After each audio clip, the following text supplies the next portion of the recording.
Welcome to the stage, Mark Honeybone. Mark is founder of Property Ventures, real estate owner of the New Zealand podcast and video series. He's a busy and successful real estate agent. He writes the strategist column in the monthly property mag, New Zealand Property Magazine. He is personally a trader and an investor. He's 23 years in the military. I've added that there for you, Mark, just so everyone knows that you are a military guy. Just on that one, Matthew, I was actually in the Air Force. I'm a lover, not a fighter. Oh, were you? Okay. Jolly good. Well, welcome to the stage, Mark. Tell us all about yourself. Thank you very much. I'm here for only 10 minutes, so I've only got just a few key points I want you to take out of today. So if we just move on to the first slide and we'll go from there. Yeah. I'll do it myself too. It's green one, yep. Okay. Well, I'm just going to start off with a couple stories where vendors have, sometimes you go, your first offer is sometimes the best offer. Also, in saying that if you have a listing for 2 to 3 months and it's not selling, sometimes you just have to watch the market and just listen to hopefully the agent's giving you good feedback and telling you what's happening. And this is what these two stories are about right here. There we go. Had a property a year and a half ago. This was right when the LVR rules come in.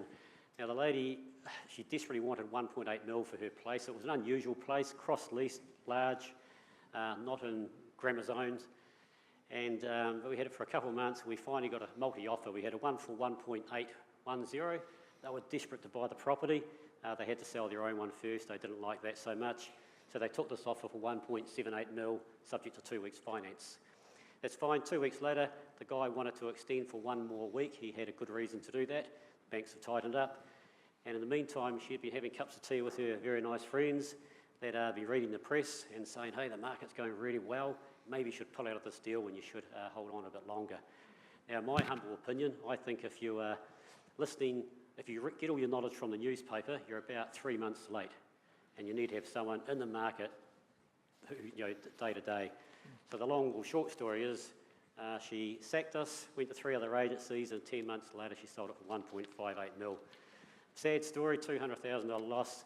I worked really, really hard for that family, and they should have got a better result. In fact, they should have got 1.810, because that's what the other buyers really desperately wanted, that property. There's another one I did, similar time, good investor, been here before, don't know if they're here today. They do very good renovations and minor dwellings. That's what they do.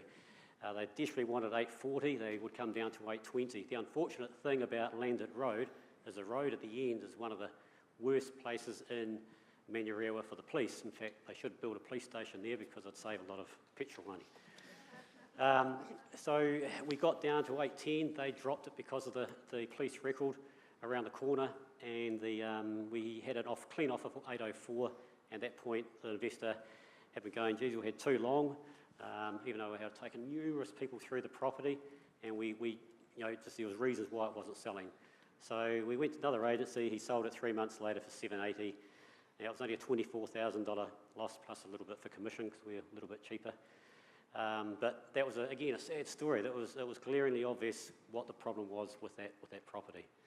So there you go. So things to lessons learnt. Whoops.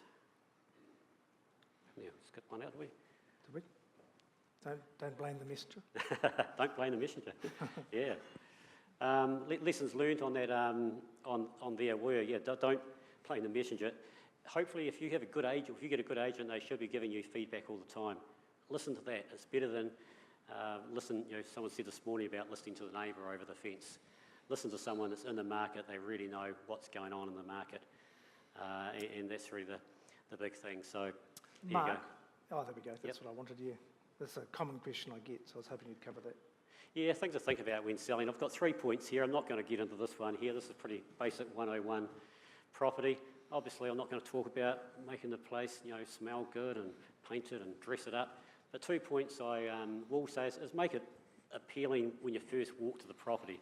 That might be fixing the fence or the letterbox or painting the door, one of those things. The second point, and I say it all the time, and if you're a private seller doing this, make sure everything in the place goes. So the lights are on, someone flicks a light switch, they turn the oven on or whatever, the pool's not green. it's really frustrating when you go to a nice property and some of the stuff doesn't go there, when people are pushing buttons or turning taps on and there's no water coming out. So that's all I'll say on that one. These 2 points are far more important. Now, if you're a private seller, and that's cool, I did it for years and years, and if you've got a niche market you sell to, there are some people that trade that do that. I used to do that. That's great. If you use an agent, what the job of an agent to do is to get the most qualifiable people that should be interested in your property to know about your property. Now, by doing that, if you get numerous people interested in your property, you should by default get a good price for it, and don't be scared to pay 15, 20k, whatever it might be, to an agent, if that's what you want to do. But that's the most important, and equally as important as that, and I'll give you a wee example here. We had a place late last year. Again, it was an unusual place. It was a wooden 100-year-old place on a 220 square metre site.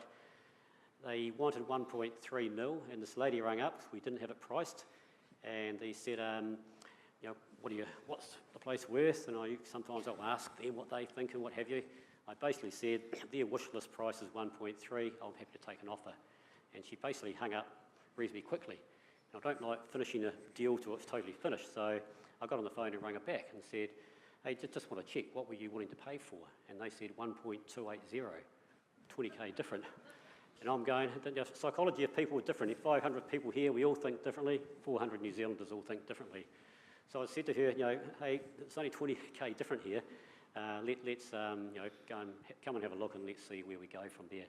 She didn't buy it. We ended up getting 1.3 for that property. But if we had advertised 1.3 million for that property, which was a good price, we would have had anyone. You know, we had about 55 calls from 1 mil up to 1.28 sort of mil. So don't overprice property. You're killing potential customers. So that's all I'll say on that one. And, well, no one's jumped on there, Matthew. That's Oh, I thought that needed to be on there, so I added that on. absolutely. But as I was saying, and go back to the first step, if get an agent that gives you the feedback, because if you've had it on for 2 or 3 months, we've had 50 people go through it, and you're still 50k short of the price you think you must get, your must price is actually a wee bit too high probably, if it's been marketed well. Yeah, I think that point would shine through on there for you.